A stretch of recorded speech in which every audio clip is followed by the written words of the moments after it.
Hey everyone, welcome to my home studio. I'm Guljana Latif Firdausi, a designer and artist, and today I'll be teaching you how to create patterns using acrylic markers. This is the first video in a series where I'll show you how to build different surface patterns step by step using different methods. We're doing this for fun, to relax, and to let the mind slow down a little. Before we begin, let's quickly understand the medium we're working with. Acrylic markers are liquid paint in pen form. They are opaque, fast drying, layerable, and extremely forgiving. They allow us to layer light over dark and build depth without bleeding. Today I'm going to use the Ohuhu acrylic markers for the entire page. So let's begin. Before we draw a single leaf, we should lay down a rough structure. Think of this like creating the skeleton of your pattern. We start by drawing loose circular or wave-like lines across the page. Now, these are not perfect circles, they're guides and will help us understand how the lines will move across the surface. This is important because patterns are not random, they need rhythm. We're not going to overthink this step too much and let our hands flow naturally while keeping everything loose and suggestive. Once my structure is down, I will start drawing the leaves along the flow lines. Now, I'm not thinking about making them perfect, I'm thinking about their shape and size. As I draw our leaves, I'm also eyeballing the page. I am looking at how much distance is between the leaves, whether the page feels heavy, whether it is empty. Remember that in nature, nothing is perfectly symmetrical. Leaves are different sizes and shapes. Some are large, some are smaller. Some overlap slightly, and yet it all looks balanced.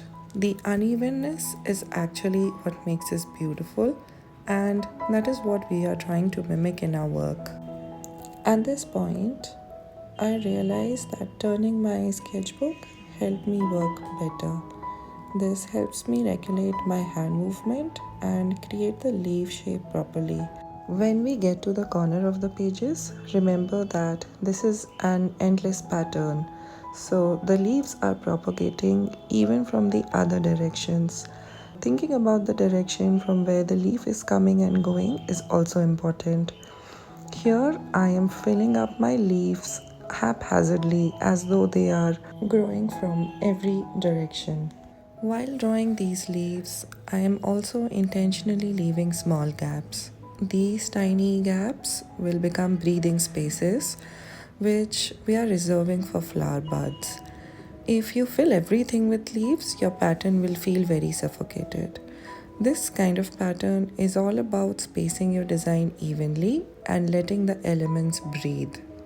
You will notice throughout the video that I like to turn my sketchbook multiple times around while working. This is just a personal preference and you don't have to follow this. But if you're like me and you like to observe your pattern or your artwork from different directions, then I would highly recommend you turning it around and looking at your artwork from different perspectives. At this point, we are almost done filling our page with leaves, and I am noticing all the edges and wherever the leaves could be coming from, and I'm filling up the page entirely with smaller or half sections of leaves just to give this illusion that the pattern is never ending. Moving on to our second last step where we start adding flowers. Since I'm using blue leaves, I want a color that complements blue. Blue sits opposite orange on the color wheel, so warm tones work best and beautifully with it. But since my page color has a yellow tint to it, orange and yellow were not really showing up easily. So instead of orange, I chose a really dark pink. It has warmth, so it contrasts beautifully with blue, and it's not very aggressive. This creates visual interest without overpowering the leaves.